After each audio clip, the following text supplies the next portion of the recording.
சேலம் மாவட்டம் எடப்பாடியிலிருந்து ஈரோடு மாவட்டம் கோபி செல்லும் அரசு பேருந்தின் ஓட்டுநர் எடப்பாடியைச் சேர்ந்த சிவலிங்கம் என்பவர் எடப்பாடி பேருந்து நிலையத்திலிருந்து பேருந்தை நிறுத்திய போது அந்த பேருந்தை வழக்கறிஞர் அடையாளம் போட்ட சிவப்பு கலர் சட்டை ஒன்றை அணிந்து வந்தார்.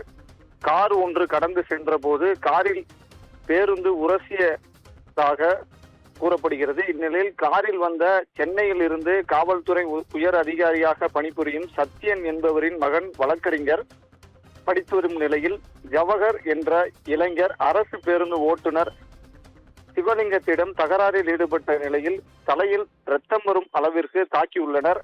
இதை பார்த்த சக அரசு பேருந்து ஓட்டுநர்கள் மற்றும் பொதுமக்கள் இளைஞர் ஜவஹருக்கு தர்ம அடி கொடுத்தனர்.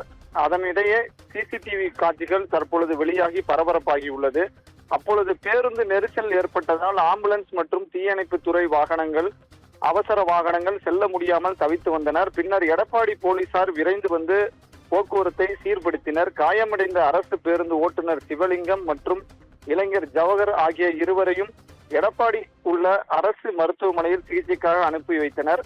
இச்சம்பவமானது எடப்பாடி போலீசார் வழக்கு பதிவு செய்து இரு தரப்பினரிடையே தீவிர விசாரணை மேற்கொண்டு வருகின்றனர்.